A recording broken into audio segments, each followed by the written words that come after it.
Assalamualaikum warahmatullahi wabarakatuh.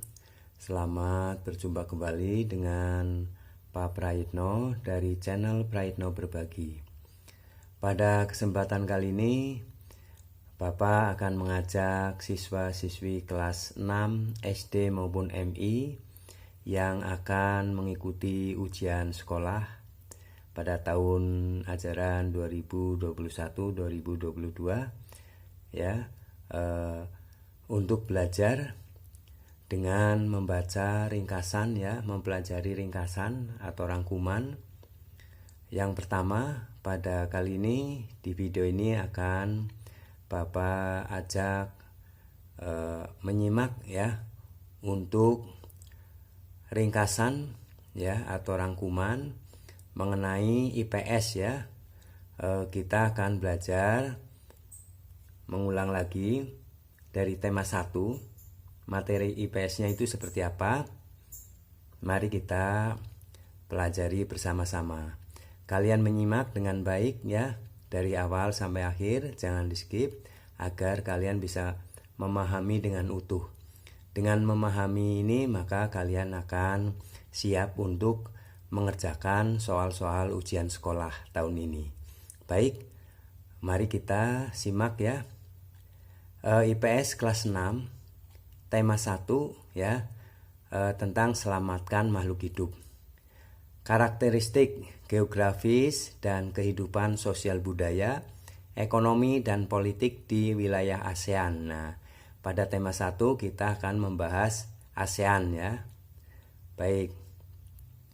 Sejarah singkat ASEAN. ASEAN pertama kali dibentuk tanggal 8 Agustus 1967 di Bangkok, Thailand ya, ibu kota Bangkok. Ibu kota Bangkok itu di Thailand ini. Di awal ASEAN hanya beranggotakan 5 negara, yaitu Thailand, Indonesia, Malaysia, Filipina, dan Singapura. Pendirian didasarkan pada penandatanganan Deklarasi Bangkok. Jadi pada Deklarasi Bangkok. Beberapa tahun kemudian menyusul ya anggota baru Brunei Darussalam, Vietnam, Laos, Myanmar, dan Kamboja bergabung menjadi anggota ASEAN. Nah, ini ya, ini wilayah ASEAN ya. Ini Indonesia ya, kalian pasti tahu ya, paling luas wilayahnya. Kemudian ini ada dekat dengan Indonesia adalah Singapura, Malaysia, ini Kamboja, Brunei Darussalam, ini Thailand, ya, Filipina, Laos, Myanmar, ya. Nah itu ya, itu negara-negara dari ASEAN ya. Baik. Nah, ini Deklarasi Bangkok digelar untuk menciptakan kawasan Asia Tenggara yang damai, ya, aman, stabil dan sejahtera. Hal tersebut mencuat ya akibat situasi di tahun 1960-an yang rawan konflik karena pengaruh ideologi negara-negara besar. Konflik antara negara di kawasan tertentu dinilai berpotensi mengganggu stabilitas keamanan serta menghambat pembangunan. Dalam struktur organisasi ASEAN, mempunyai sekretariat jenderal yang ditetapkan dan diangkat dalam konferensi tingkat tinggi ASEAN dengan masa jabatan 5 tahun. Nah, ini jadi 5 tahun masa jabatannya ya. Nah, Sekjen ASEAN saat ini ya, ini di tahun 2018 ya sampai tahun 2022 itu Sekjen ASEAN bernama H.E. Lim Chok Hoi, asal Brunei Darussalam yang menjabat sejak 2018 hingga 2022. ASEAN didirikan mempunyai semboyan satu visi, satu identitas, satu masyarakat. Ya, semboyannya satu visi, satu identitas, satu masyarakat. Kondisi geografis wilayah ASEAN seperti apa? Kawasan Asia Tenggara terletak di antara Cina, India, Australia, dan Samudra Pasifik. Kawasan ini memiliki dua bagian wilayah geografis, yakni daratan serta kepulauan. Wilayah daratan di Asia Tenggara terdiri atas Kamboja, Vietnam, Myanmar, Laos, dan Thailand.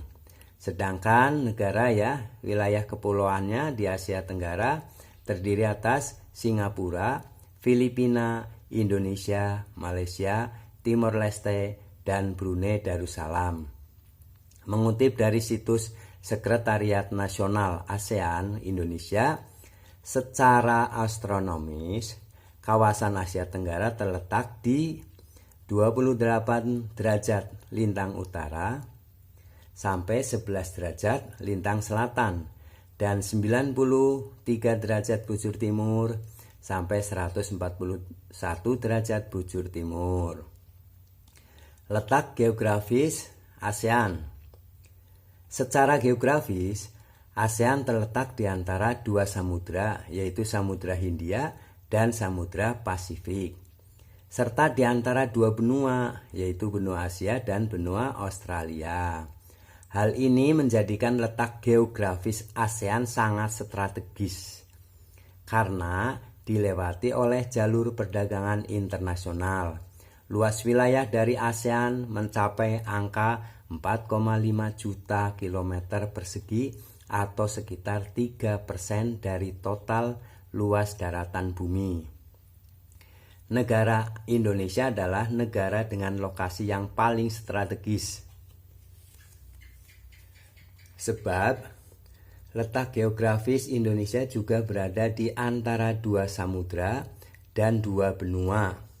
Indonesia juga menjadi negara terluas dengan total luas 1,9 juta kilometer persegi.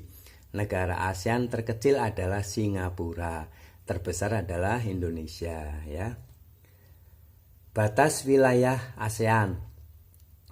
Bila melihat letak geografis ASEAN, daerah ini akan berbatasan dengan beberapa wilayah yang ada di sekitarnya, yaitu sebelah utara berbatasan dengan Laut Cina Selatan dan negara Cina yang masuk ke kawasan Asia Timur.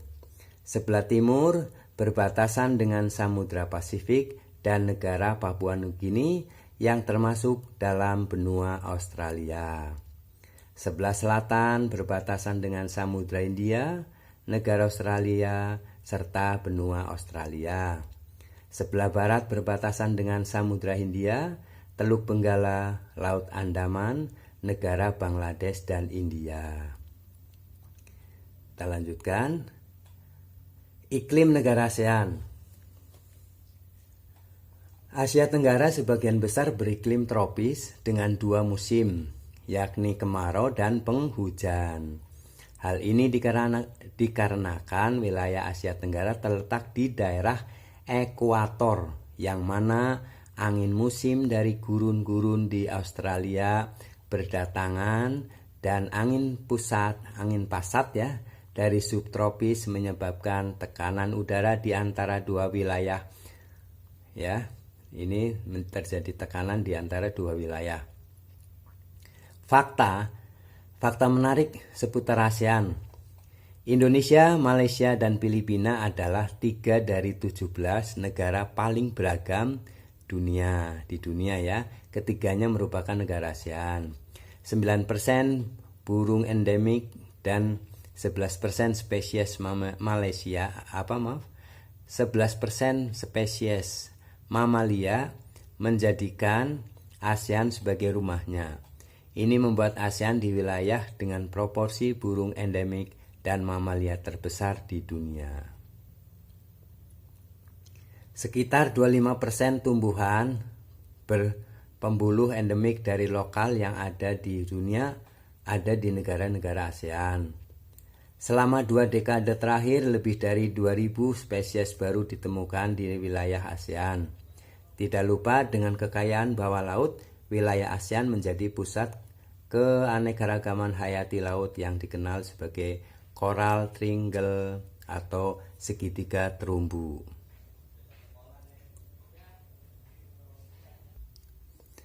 Di Laut ASEAN ada beragam jenis terumbu karang. Luas terumbu karang sekitar 70.000 km persegi atau 28% dari total terumbu karang yang ada di dunia. Ya, mari kita ini tadi gambaran umum ya. Sekarang gambaran masing-masing negara ASEAN ya. Kita akan pelajari negara-negara ASEAN ya. Pertama, Indonesia. Jakarta merupakan ibu kota Indonesia. Ya, jadi Indonesia adalah salah satu anggota ASEAN ya, bahkan pendiri ya.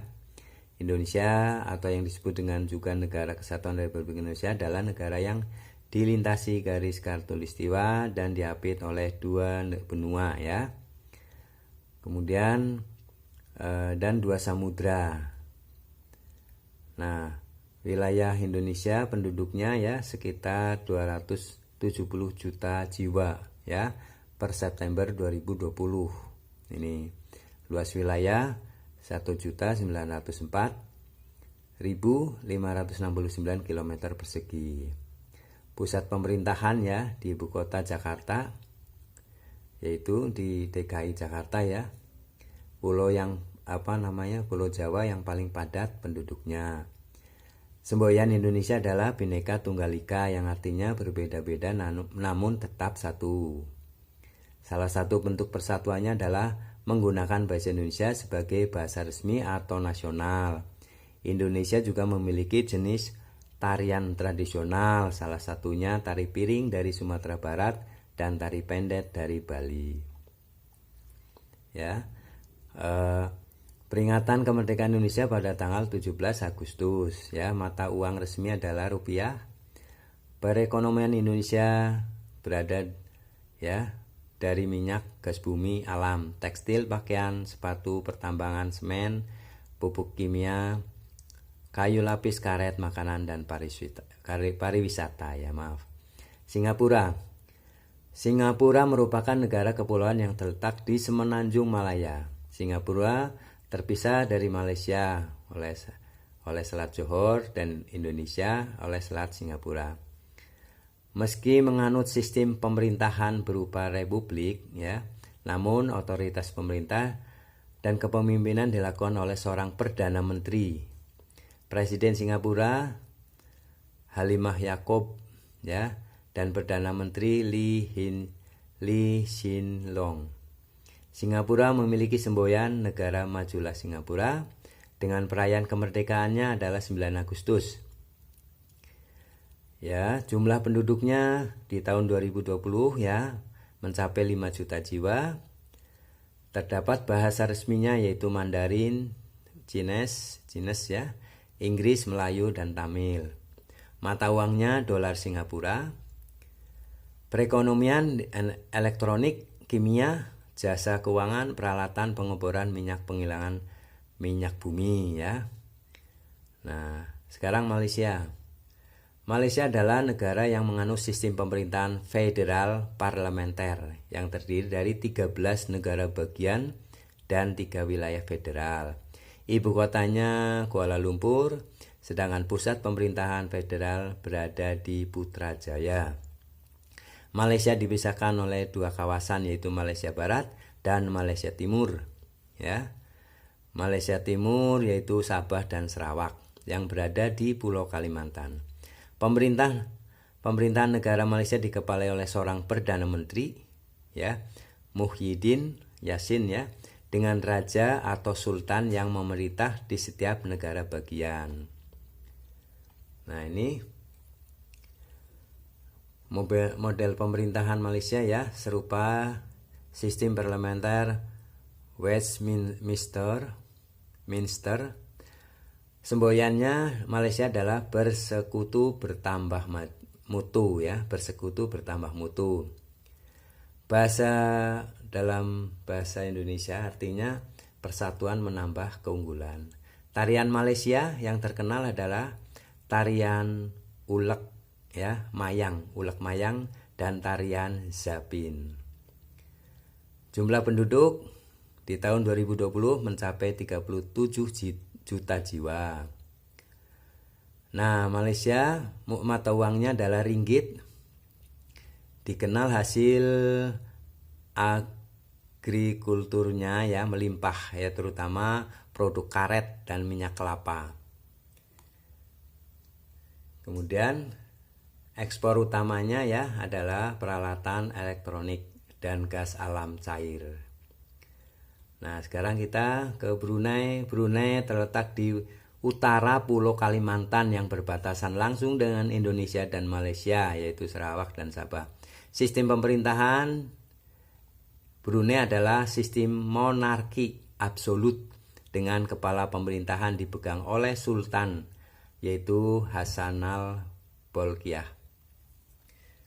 Populasi Brunei per 2020 mencapai 467.000 jiwa. Wilayahnya 5.000 kilometer persegi. Ibu kotanya Bandar Seri Begawan. Mata uangnya dolar Brunei. Hari kemerdekaannya pada 23 Februari. Ekonomi Brunei Darussalam bertumpu pada sektor minyak bumi dan gas dengan pendapatan nasional termasuk tinggi di dunia ya. Selain bertumpu pada sektor minyak bumi dan gas, pemerintahan Brunei melakukan diversifikasi sumber-sumber ekonomi melalui upaya peningkatan di bidang perdagangan dan industri. Kelima, Kamboja. Salah satu anggota ASEAN ya, yaitu Kamboja, merupakan negara dengan sistem monarki konstitusional. Negara ini dikepalai oleh Raja Norodom Sihamoni dan Perdana Menteri Hun Sen. Penduduk Kamboja mayoritas menganut agama Buddha. Bahasanya Khmer sebagai bahasa resmi. Budaya di Kamboja sangat dipengaruhi oleh agama Buddha, Theravada. Salah satunya adalah Angkor Wat. Kamboja juga memiliki atraksi budaya lain ya. Festival Bon Om Tuk yang balap perahu ya. Ibu kota Kamboja Phnom Penh, luas wilayah 181.000 km. Penduduknya 15 juta lebih ya. 15 juta jiwa lebih ya. Negara dengan semboyan bangsa agama raja. Ini berbatasan langsung dengan Thailand di barat. Ya, itu. Kemudian hasil tekstil ya. Dan agrikultur yang utama di Kamboja.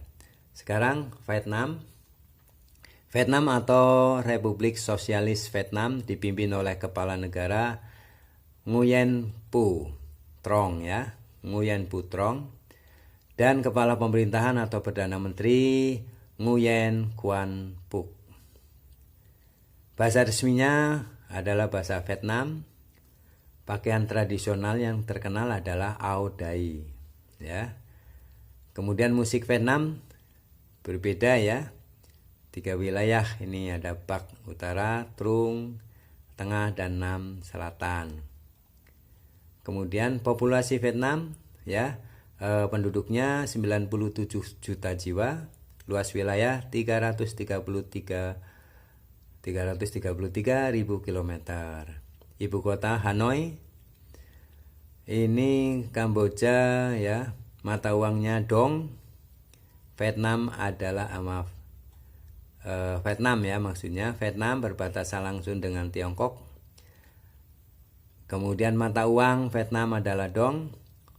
Vietnam adalah salah satu pengekspor terbesar di dunia, yaitu ya mengekspor ya. Kemudian kita kembali ke Thailand. Ya, negara ketujuh Thailand. Thailand bahasa aslinya Mueang Thai, ya. Meng Thai, yang berarti negara Thai. Sebagai salah satu pendiri ASEAN, Thailand menganut sistem pemerintahan monarki konstitusional. Kepala negara Raja Maha Vajiralongkorn dan kepala pemerintahan dijalankan oleh Perdana Menteri Prayut Chan-o-cha. Bahasa resmi Thai, ibu kota Bangkok. Muay Thai adalah olahraga seni bela diri, ya. Ini kalian pernah dengar, ya, olahraga seni bela diri Muay Thai. Dijadikan sebagai olahraga nasional kerajaan Thailand. Luas wilayah 513.000 km persegi. Jumlah penduduk 66 juta jiwa. Mata uangnya baht, ya. Ini sebagian besar 60% adalah pertanian. Berasnya adalah hasil bumi yang paling penting, ya, yang diekspor, ya. Di samping yang lain juga, ya. Sekarang Laos. Laos salah satu negara ASEAN yang terkurung di daratan, ya. Negara Laos itu yang paling terkurung di daratan. Nah, Laos ini dijuluki Lan Khang atau negeri 1000 gajah. Laos, ya. Laos terkenal dengan negeri 1000 gajah. Bahasa resminya yang digunakan adalah Lao, ya. Agama mayoritas Buddha Theravada. Laos, ya, pengaruhnya terlihat pada bahasa dan sastra. Sistem pemerintahan Laos, Partai Sosialis Republik dengan presiden atau kepala negara Bonna Vorachit dan kepala pemerintahan atau Perdana Menteri Thongloun Sisoulith. Luas wilayah 236.000 km. Penduduknya 7 juta jiwa. Mata uang resmi KIP, ya. Nah, ini, ya, ini tentang Laos, ya. Kita ke Myanmar, ya. Myanmar atau disebut juga Burma, ya. Bergabung sebagai anggota ASEAN tahun 1997. Pemerintahan dijalankan oleh junta militer dengan sistem pemerintahan republik konstitusional. Pemerintahan saat ini dijalankan oleh Min Aung Hlaing sebagai pemimpin negara, presiden oleh Min Swe. Ibu kota komersial Myanmar adalah Yangon dan ibu kota administratifnya Nay Pyi Taw. Luas wilayah 676.000 meter persegi dengan populasi per 2020 jumlahnya adalah 54 juta jiwa. Nah, ini bahasa resminya Burma dan mata uangnya Kyat. Di Myanmar terdapat pagoda Chauk Tat Gye yang merupakan tempat tinggal patung Buddha yang sangat dihormati, ya. Salah satu terbesar di seluruh Myanmar. Ekonomi Burma berasaskan pertanian dan fungsi terutama adalah khas sistem barter. Nah, ini, ya. Kemudian 10 Filipina. Salah satu negara ASEAN merupakan kepulauan, ya, negara kepulauan yaitu Filipina ini. Sistem pemerintahannya adalah republik, ya. Kepala negara Filipina yaitu Rodrigo Duterte, ya. Kemudian kota terbesar Filipina adalah Quezon, sementara ibu kotanya adalah Manila. Menggunakan bahasa Filipina dan Inggris sebagai bahasa resmi.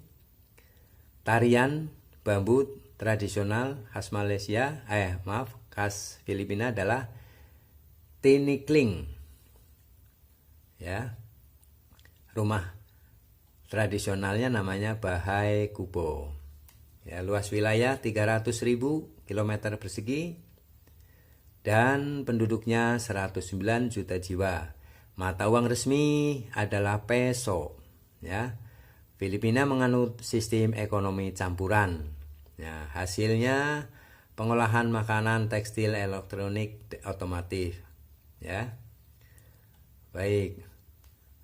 Kita lanjut ke secara umum macam-macam flora tumbuh di wilayah ASEAN banyak sekali bahkan lebih seper-6-nya untuk dari dunia. Baik itu saja ini floranya yang bisa diinikan. Nah, untuk berikutnya kita akan kaji secara garis besar lagi mengenai kekhasan dari negara-negara ASEAN berikutnya Baik, sekian, mudah-mudahan bermanfaat dan selamat belajar Kalian silakan sebelum ujian kalian